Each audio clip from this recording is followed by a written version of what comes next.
good morning student. Today our subject is Gujarati. Chapter 8 शरीરના અંગોમાં તકરાર પડી. शरीर के अंगों में तकरार पड़ी मतलब ये शरीर के जो अंग होते हैं अलग अलग पार्ट्स होते हैं वो एक दूसरे से झगड़ा करने लग जाते हैं. ठीक है, तो आज हम उनकी स्टोरी पढ़ने वाले हैं. एक बार शरीરના અંગોને પેટની ઈર્ષા થઈ. दांत कहे ચાવવાનું કામ હું કરું ને ખાધા કરે पेट. तो एक दिन पेट शरीर के अंग होते उसमें दांत को ना उससे जलन होती है पेट से कि खाना तो मैं खाता हूँ, खाना तो मैं चबाता हूँ और पेट तो खाना कौन खाता है? पेट खाता है, उसका पेट भरता है और काम तो मुझे करना पड़ता है. अमे क्या ओछू काम करिए छे? हाथ बोली उठ्या. तो हाथ बोलते हैं कि हम कौन से कम काम करते? जरा ठपकारीने पग बोलिया. अमे चाल चाल करिए ने पेटने कंई ज करवानुं नहीं. तो पैर ना सा पैर बोलते हैं कि हम तो चलने का काम करते हैं और पेट तो कुछ काम नहीं करता. इन्हें तो बस बैठा बैठा खावानू मळ्या करे छतांय सहुनु मानीतुं. उसको तो बस बैठे बैठे खाना मिलता रहता है, फिर भी वो सबका चहीता है. ऐसे पैर बोलते हैं. जीभ कहे हाँ जुओ ने बधा लोकोने पण एवुं ज कह्या करे छे कि जेनुं पेट सारूं तेनुं शरीर सारूं. तो जीभ बोलती है हाँ देखो ना सब लोग को ऐसे ही कहते रहते हैं जिसका पेट अच्छा उसका शरीर अच्छा. तो लोग को हमारा विषय केम कहीं कहता नहीं? तो लोग हमारे बारे में क्यों कुछ नहीं कहते? हम इतना कुछ काम वाम सब कुछ करते तो हमारे बारे में लोग क्यों कुछ नहीं कहते? आम बधा अंगोनी एक ज फरियाद हती. पेट बैठो बैठो खाधा करे छे अने अमे बधा काम करीने तूटी मरीए छे. ऐसे ही शरीर के दूसरे जो अंग होते हैं वो ऐसे ही फरियाद करते रहते, शिकायत करते कि पेट तो सिर्फ बैठ के खाना खाता रहता है और सारे काम हम करते रहते हैं. छेवटे बधा अंगोए नक्की कर्યું कि आजથી આપણે काम नहीं करवू. फिर सबने ना लास्ट में डिसाइड किया कि अब हम कुछ काम नहीं करेंगे. હું મારે એક આંગળી પણ હલાવવાનો નથી. હાથે કહ્યું. हाथ कहता है मैं अपनी एक भी उंगली हिलाऊंगा नहीं, कुछ भी काम नहीं करूँगा. અને હું એક તસુ પણ ચાલીશ નહીં. પગે પોતાનો નિર્ણય જાહેર કર્યો. तो पैर ने अपना निर्णय दिया कि मैं तो बिल्कुल भी नहीं चलूँगा, एक पाउल भी नहीं मैं चलूँगा, आगे नहीं बढ़ूँगा. दांत बोली उठे हाँ मैं चावવાનું બંધ કરીશું. फिर दांत बोलते हैं कि नहीं मैं भी आज खाना नहीं खाऊंगा, मैं भी खाना नहीं चबाऊँगा. મોં બોલ્યું हाँ પણ હવે કોળીઓ લઈશ नहीं, હું પણ હવે કોળીઓ લઈશ नहीं. तो मुँह बोलता है मैं भी अपने मुंह के अंदर एक भी निवाला लूँगा नहीं, खाना नहीं खाऊंगा. બધા અંગોની વાત પેટ ધ્યાનથી સાંભળતું રહ્યું. આ બધી સમજણ વગરની નકામી વાતો સાંભળીને એને બધા અંગોની દયા આવવા લાગી. पेट होता है वो ही सब कुछ ध्यान से सुनता रहता है. समझण वगरनी नकामी बातों मतलब कि इसमें कोई समझदारी वाली बात नहीं है.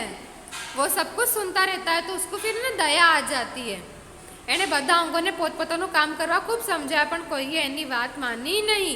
उसने सबको बहुत कुछ समझाया कि नहीं तुमको तो काम करना पड़ेगा वरना कैसे चलेगा, पर कोई भी सुनने के लिए तैयार नहीं था. किसी ने भी उसकी बात नहीं मानी. હવે પેટને ખાવાનું મળતું બંધ થયું, પરંતુ જેમ જેમ દિવસો જતા ગયા તેમ તેમ ખોરાક વિના શરીર नबड़ू पड़तू गયું.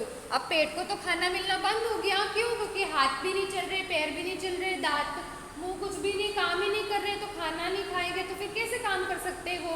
तो उनका कुछ दिन तक खाना नहीं खाने की वजह से शरीर होता है बहुत ढीला हो जाता है, वो बहुत कमज़ोर हो जाता है क्योंकि उसको खाना नहीं मिल पाता.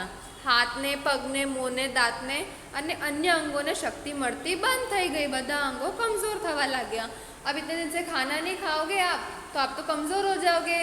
तो शरीर के सारे अंग होते वो कैसे हो गए? कमज़ोर हो गए क्योंकि उनको खाना नहीं मिल रहा था. इसकी वजह से शरीर के सारे अंग धीमे धीमे कमज़ोर होने लगे. पेट कहे હું શું કરું, મારી પાસે હતું ત્યાં સુધી બધાને આપ્યું, હવે મને જ કશું મળતું નથી તો હું તમને શક્તિ ક્યાંથી આપું? तो पेट कहता है कि मेरे पास तो था जब तक मैंने आपको शक्ति दे दी. मैं तो अब मेरे पास खुद नहीं है तो मैं आपको कैसे दूँ? ऐसा पेट कहता है कि मुझे ही नहीं मिल रहा है तो मैं आपको कहाँ से शक्ति दूँ? બધા અંગો હવે સમજ્યા કે પેટને કારણે જ આપણને શક્તિ મળતી હતી. પેટને પારખું ગણ્યું એ આપણી भूल હતી. फिर सभी शरीर के अंगों को क्या समझ आता है कि पेट की वजह से हमको शक्ति मिलती थी कि जब तक हम खाना ही नहीं खाएंगे पेट के अंदर खाना नहीं जाएगा तो फिर शक्ति कहाँ से आएगी हमारे शरीर में, हाथ पैर में शक्ति कहाँ से आएगी? तो उनको समझ में आ गया कि पेट की वजह से हमको शक्ति मिलती थी, तब हम काम कर पाते थे। वो अपनी भूल स्वीकारते हैं, वो बोलते हैं कि हम पेट ने पारखू गणो ये अपनी भूल હતી, बोले पेट को हमने अपना नहीं समझा, वो हमारी भूल थी। આપણે એને ખોરાક પહોંચાડવાનું કામ કરીએ છીએ, બદલામાં આપણને શક્તિ આપે છે, બેઠું બેઠું ખાધા કરે છે એવું નથી। हम उनको खाना पहुंचाने का काम करते, मतलब हाथ से तो हम खाना खाते, मुंह में डालते, दांत चबाते, तो वो सारे काम अगर हम करेंगे नहीं तो पेट को खुराक खाना ही नहीं मिलेगा, उसको शक्ति नहीं मिलेगी। हमको खाना देते हैं पेट के, तभी तो वो हमको शक्ति देता है। तो अगर हम वो देंगे नहीं तो फिर हमको शक्ति कहाँ से मिलेगी? तो वो पेट है हमको शक्ति देने का काम करता है। वो सिर्फ बैठ के खाना नहीं खाता, वो हमको शक्ति भी देता है। પછી તો બધા અંગોએ ફરીથી પોતપોતાનું કામ શરૂ કરી દીધું। ભોજન પેટમાં જવાથી હાથ પગમાં જોર આવ્યું, મોં પર તેજ દેખાયું, જીભમાં બોલવાની શક્તિ આવી। फिर बाद में सभी शरीर के अंग होते वो अपने काम करना स्टार्ट कर देते, खाना खाना चालू कर देते। तो पेट को तो भोजन मिल गया, खाना मिलने की वजह से हाथ पैर में ताकत आ जाती है, मुंह पर तेज आ जाता है और जीभ को भी बोलने की ताकत मिलती है। आ अनुभव પછી બધા અંગોએ સંપીને રહેવાનું નક્કી કર્યું। ये अनुभव के बाद सबने साथ में मिलकर रहने का डिसाइड किया। तो आज आपने ये स्टोरी से क्या सीखा स्टूडेंट्स?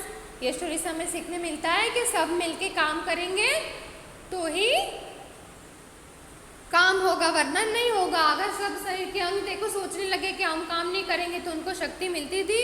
नहीं मिलती थी। तो फिर सबने क्या लास्ट में डिसाइड किया कि हम सब मिलकर अपना अपना काम करेंगे, जिसकी वजह से उनको ताकत भी मिलने लगी। क्वेश्चन नंबर 2, नीचेના પ્રશ્નના ઉત્તર એક શબ્દમાં લખો। Answer the following question in one word which. सभी क्वेश्चन के आंसर हमको एक वर्ड में ही देना है, ठीक है। शरीर ने अंगों ने कोने ईर्षा थई, मतलब शरीर के अंगों को किसकी ईर्षा हुई? तो किसकी ईर्षा हुई शरीर के अंगों को? यहाँ पे लिखा है ना, शरीर अंगों ने पेटनी ईर्षा थई फर्स्ट लाइन में। तो फर्स्ट का आंसर क्या आएगा? पेटनी ईर्षा थई। सेकंड है चावવાનું काम शरीरનું કયું અંગ કરે છે? तो खाना खाने का काम कौन सा अंग करता है? शरीर का खाना चबाने का काम कौन सा अंग करता है? दांत। तो सेकंड का आंसर क्या आएगा? दांत। थर्ड, पग शू काम करे छे? पग मतलब पैर। तो हमारे पैर क्या काम करते हैं? वो चलने का काम करते हैं। तो आंसर में क्या आएगा? चालवानु काम करे छे। फोर्थ, शरीरना अंगोने कोना कारणे शक्ति मळती हती? शरीर के अंगों को किससे शक्ति मिलती थी? पेट से मिलती थी। किससे मिलती थी? पेट से। अगर पेट में खाना नहीं जाएगा तो हम काम कर सकते हैं, हाथ पे हिला सकते हैं, वो तो कमजोर हो जाएंगे क्योंकि उनको शक्ति ही नहीं मिलेगी। तो फोर्थ का आंसर क्या आएगा?